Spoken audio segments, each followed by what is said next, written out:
Hi,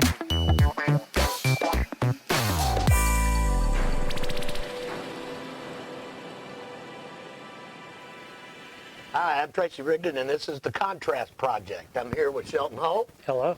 And we're going to be interviewing a few people today. We're out on a mobile shoot today out in Orange Park, and we're at one of the many locally owned, black-owned businesses. Yep.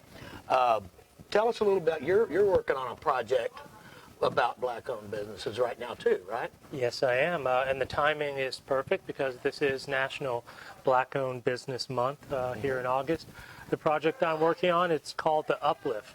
My friend Mal Jones and myself, we're writing a newsletter. It's going to be a 20 by 20 double-sided full-color broadsheet print thing. It folds over a couple of times. We're doing this in collaboration with the Relevant app, which is a great app that's been launched here in Northeast Florida and around the state, really for connecting with restaurants, bars, clubs, nightlife, sports, all types of recreational activities in this community and thereabouts. The focus of the Uplift is the black community. In the broadest sense of the term, black-owned businesses, black-owned restaurants, black politicians, the arts and music scene here in Northeast Florida. And it's going to touch on all of that. We're going to do this once a month. The first one should be coming out in about 2 weeks or so. Cool, cool. Looking forward to seeing that. Me too. Just like you said, you know, the timing couldn't have been better. Coming here we're at Mackey's Munchies in Orange Park on Blvd Boulevard, and we're here at their Light Up the Nights back to school event. One of the local ladies has been. Here Miss Mackey's coming.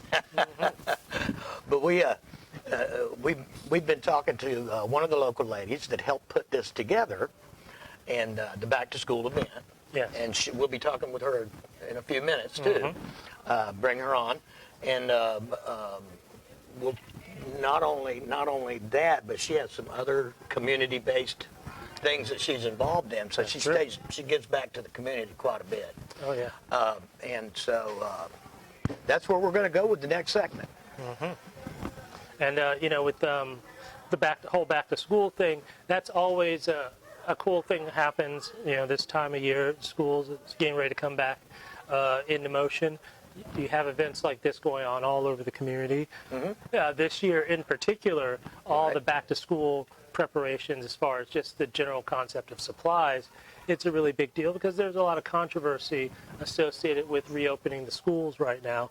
So there's extra pressure on students, teachers, and parents to get themselves ready and get prepared for what's going to be a very uncertain situation. No one can really predict how things are going to be. So events like this are extra important, not just in terms of getting supplies and whatnot out to the students, but networking, as far as getting the parents of the community together and on the same page so they can stay in communication throughout the school year. And, you know, the closer the parents are, you know, the closer the students are going to be and the better off the students are going to be in the whole educational process. Right. And they have support networks are available to everybody, but not everybody knows how to get those support networks.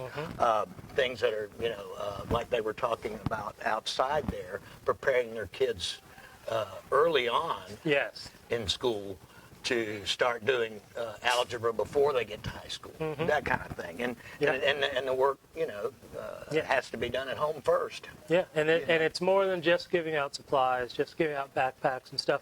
It's mentoring, counseling, getting the kids ready for, you know, once you get started here in August, it rolls all the way through into May and June. A lot of these kids today are, you know, elementary, middle school kids, or maybe a couple getting into high school. But then, of course, as you get further along, once you hit that junior, senior level in high school, you have to be really focused on getting your grades right, getting all your electives in place, getting ready for the college application process. Which again, that's going to be a lot more complicated this year because of the whole situation that's going on. And thankfully, we've got people like Miss Mackey, people like the great staff here, great food here, great people. It's it's doing the right thing, it's doing an important thing, but you got to make it fun. As anything in education, you want to keep it fun, keep it playful, and we're seeing that today. A lot of laughs, a lot of smiles, you know. Not as much hugging as you might normally see because of the social distancing, but you know, a lot of fist bumping, a lot of little elbow bumping, little forearm bashing. Yep. So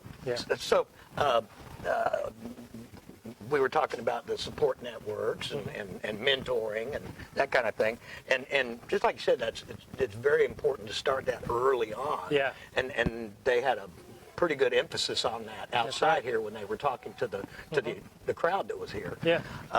You know, giving them tutors if they need it, where they can find the networks to do that, where they can get after school tutoring if they need it, and so that's critical. Really, it's critical, and I would say too, probably it's even more so critical, not only because of the pandemic, but we also have the situation with some schools are actually now having a problem keeping the teachers in because of the pandemic. Some teachers are taking early retirements. Yeah, some of them are even writing their wills. It's a very controversial situation. It is, and it's going to cause a lot of problems as soon as, even on the school buses. I mean, that's like a rolling petri dish.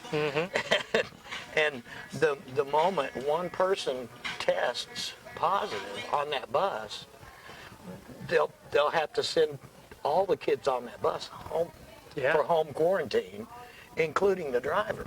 Yeah. And you take one of those out, and the average school bus isn't just doing for one particular school. You'll see a school bus and a school bus driver.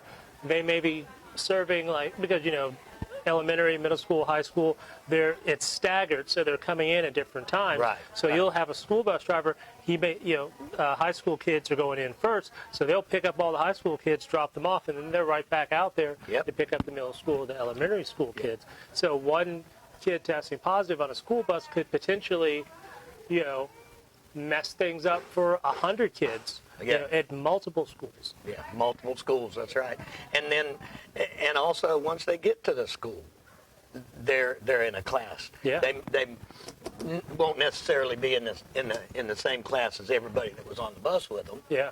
So that means that's another group of people that'll have to be quarantined. Yeah, and the nature of the pandemic is such that you may not start showing symptoms until several days after being infected, maybe as much as 2 weeks after being infected. And younger kids, children and whatnot, tend to manifest symptoms not quite as dramatically as adults do. So by the time you know that there's a problem, even your best efforts to quarantine at that point may be a little too late. Too late, yeah. And in the early stages of the pandemic, looking up at New York City is the best example. New York lost like a ton of bunch of teachers died. Their whole school system was shut down before the end of the school year, really, before we were shutting down the schools here in Florida. Right. And they're still reluctant to get back and running. So we don't really know what's going to happen, but the important thing is it's the kids, giving the kids the best options and the best opportunities for their future. And if you give them the tools that they need, a lot of them are self-starters. You give them what they need, you tell them what they need to do, they can take the ball and run from there. Right. That's true. It's just a matter of giving them one leg up. Yeah, at least one leg. Yeah, giving them a good fresh start. So that's where we're at for this segment. Yep. So we'll be back in just a few minutes, and we'll be talking with some of the good people out here, having a good time. The sun is setting, but the stars are rising. That's right. As they say. Yes. Hey guys, welcome to Mackey's Munchies. I am Mrs. Mackey, and we would love to have you. We don't care who you are, where you come from, what you do. We just love you and want to feed you. And that's the great thing about food. It doesn't discriminate. So if you're hungry and you want to eat, you can come on in. But I have to remind you, you have to be nice or you have to take your food to go.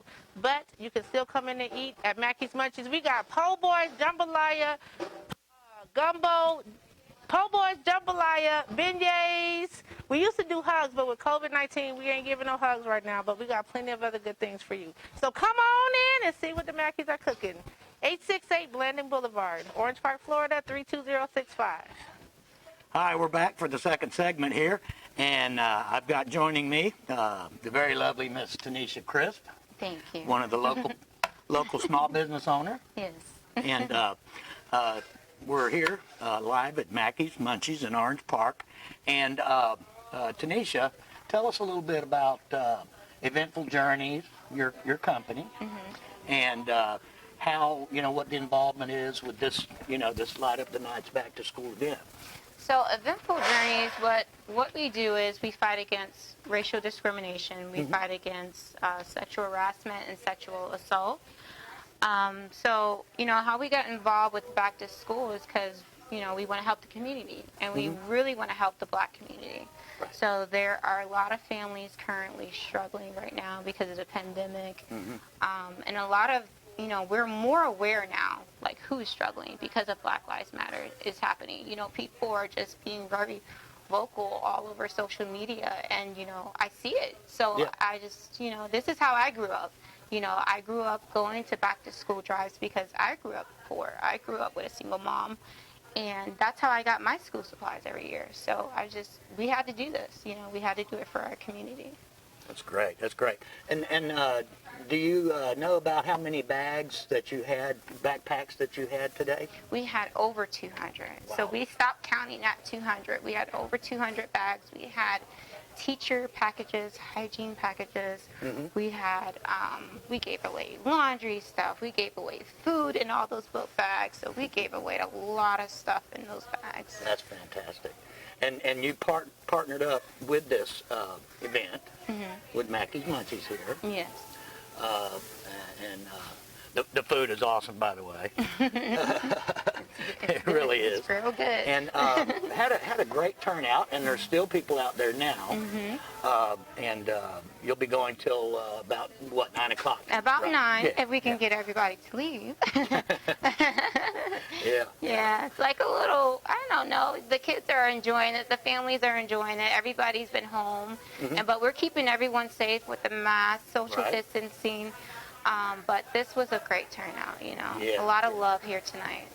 A lot of happy kids out there running around and playing and looking at all the different backpacks, and it was really special. A lot of families with their kids, come up, and it was also twofold. Not only were they grateful for what you were doing and for the whole event, but it also it was a twofold thing because it brought more people into Mackey's restaurant as well, because just about everybody I saw that came up were coming in and ordering food. Yeah, it's amazing.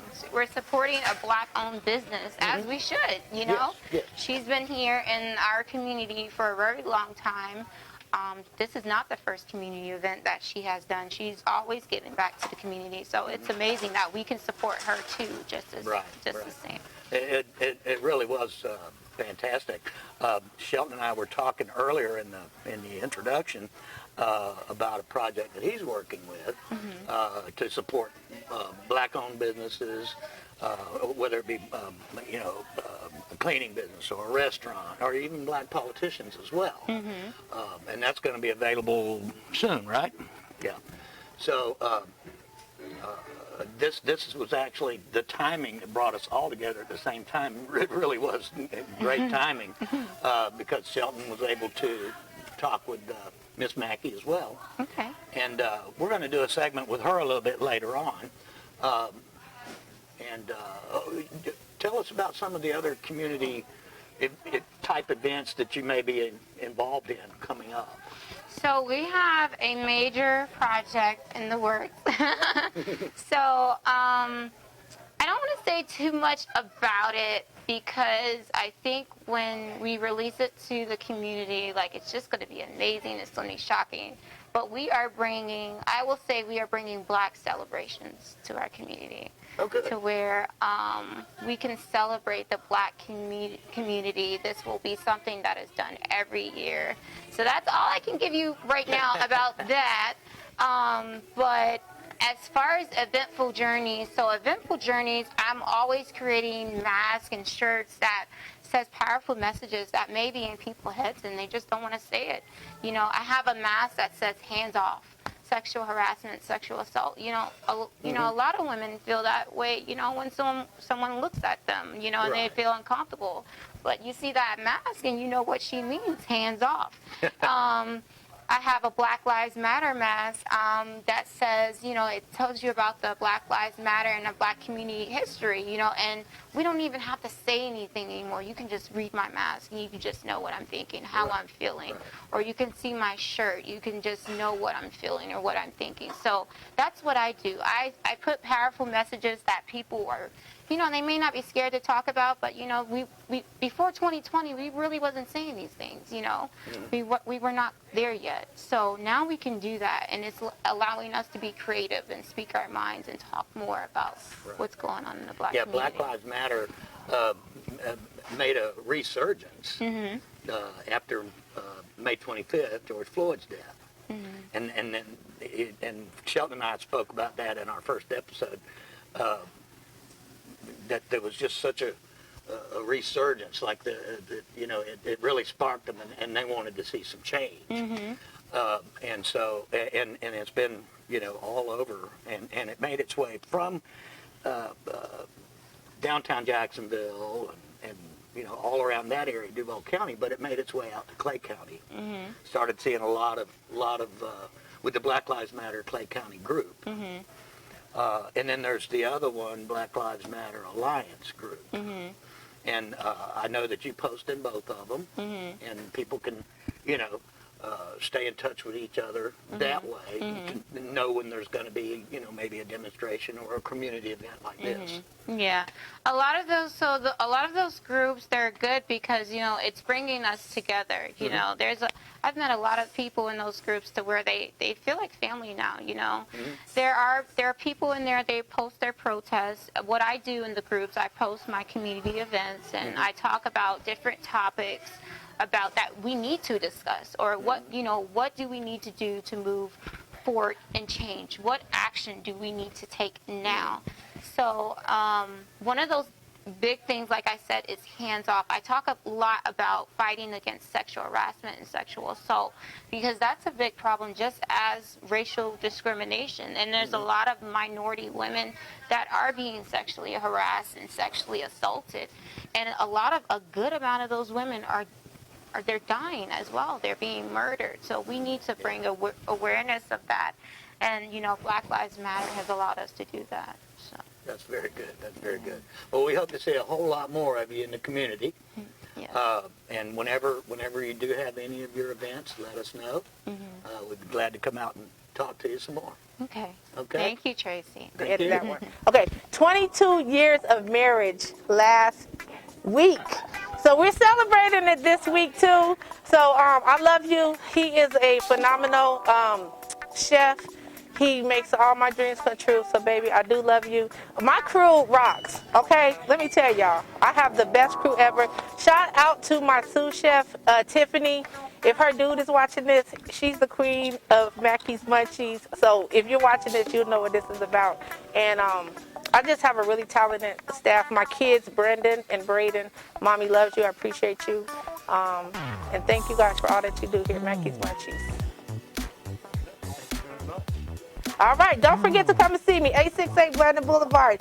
Open doors at 868 Blvd Boulevard. We love you. Hey, we got one more thing coming. I just got a food truck. So if you guys want to reserve a private catering, holla at your girl. I ain't even putting this on for everybody else. Only my cool friends that watch Folio get to know that Miss Mackey got a food truck and can reserve it first. All right, we'll talk to you later.